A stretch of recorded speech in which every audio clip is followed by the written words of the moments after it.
श्री स्वामी समर्थ।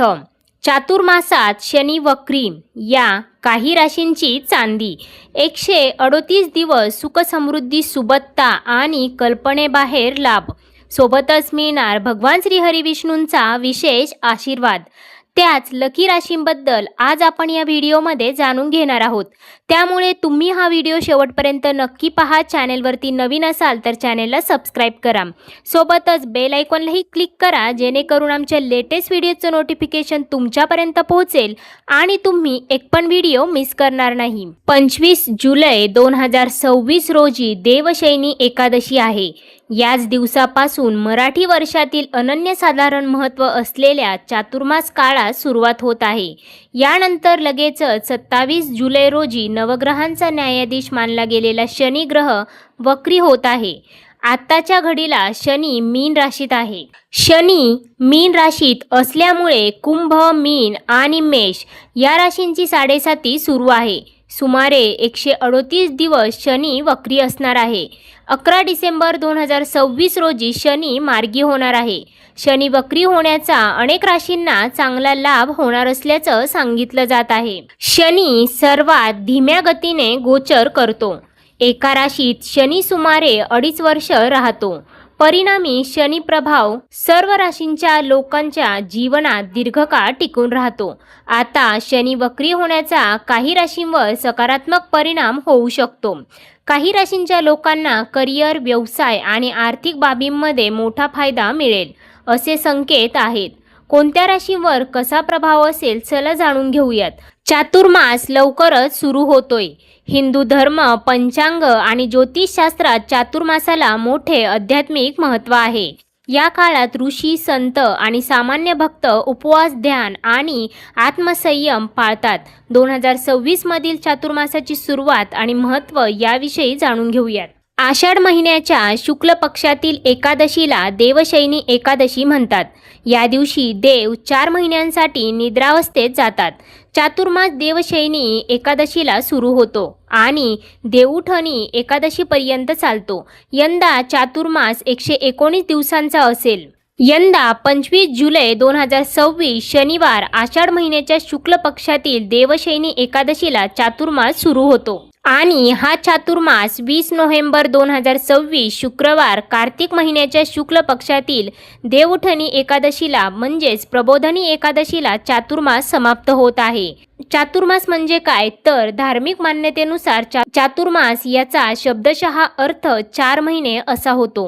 हिंदू पंचांगानुसार यात प्रामुख्याने 4 महिने असतात: श्रावण, भाद्रपद, अश्विन आणि कार्तिक। भगवान विष्णू पुढील 4 महिन्यांसाठी योगनिद्रेत का जातात? पौराणिक श्रद्धेनुसार देवशयनी एकादशीच्या दिवशी राजा बलीच्या विनंतीवरून भगवान विष्णू पुढील 4 महिन्यांसाठी पाताळात योगनिद्रेत जातात।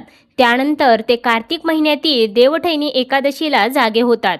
विश्वाचे पालन करते भगवान विष्णू या 4 महिन्यात विश्रांतीच्या अवस्थेत असल्यामुळे विवाह, मुंडन, जानवे घालणे, गृहप्रवेश आणि नवीन व्यवसाय सुरू करणे यांसारख्या सर्व शुभकार्यांना मनाई आहे।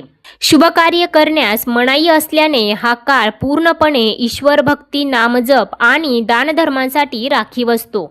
असे मानले जाते की या काळात केलेल्या नामजप आणि ध्यानाचे फळ सामान्य दिवसांपेक्षा अनेक पटींनी अधिक असते।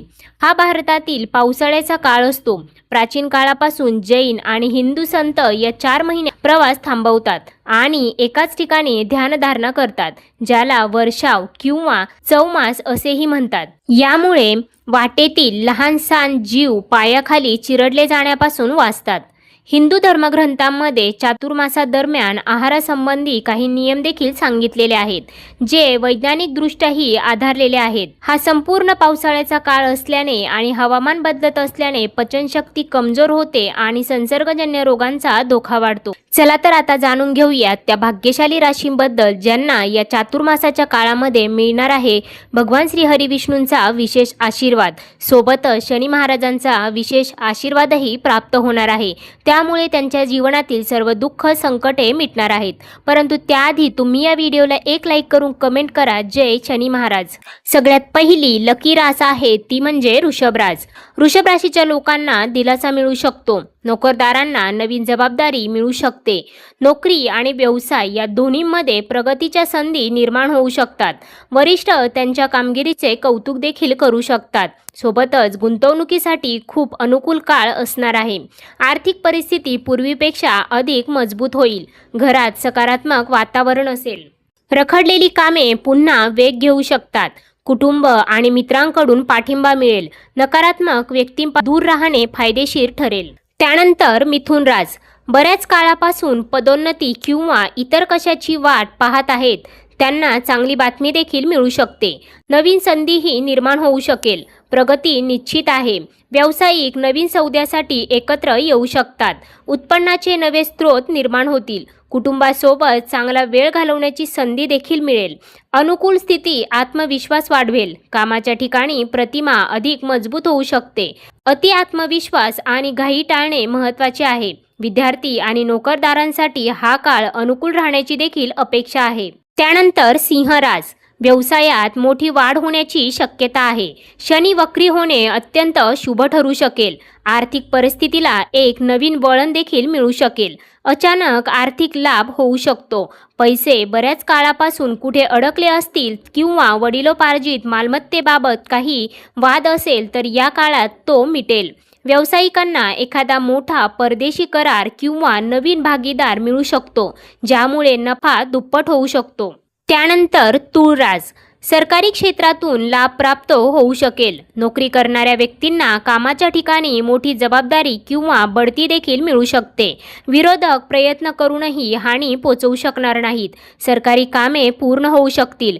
जे सरकारी नोकरीची तयारी करत आहेत किंवा ज्यांची निविदा किंवा काही प्रकरणे प्रलंबित आहेत त्यांना या काळात मोठे यश मिळण्याची देखील शक्यता आहे.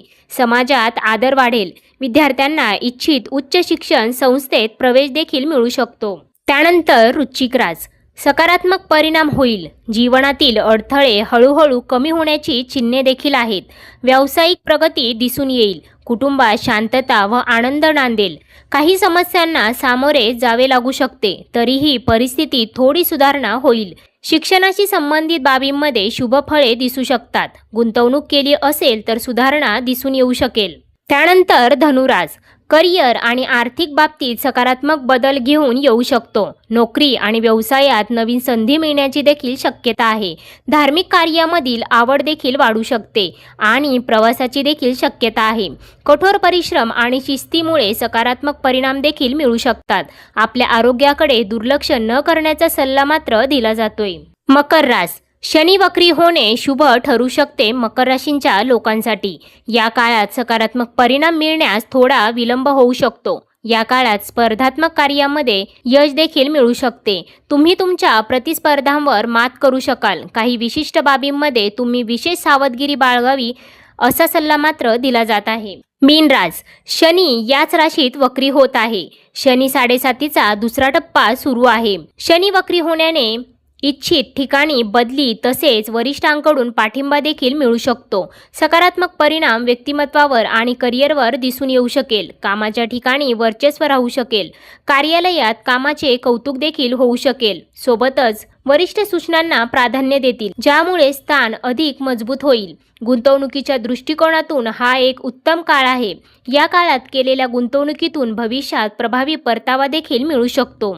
एखादा ग्रह स्थिर असूनही वक्री असतो तेव्हा त्याचे परिणाम अधिक तीव्रतेने जाणवतात. ग्रह ज्या स्थानी असतो त्या स्थानाचे परिणाम अधिक प्रभावी मानले जातात. वक्री ग्रह केवळ त्या स्थानासाठी नव्हे तर मागील स्थानावरही परिणाम करतात.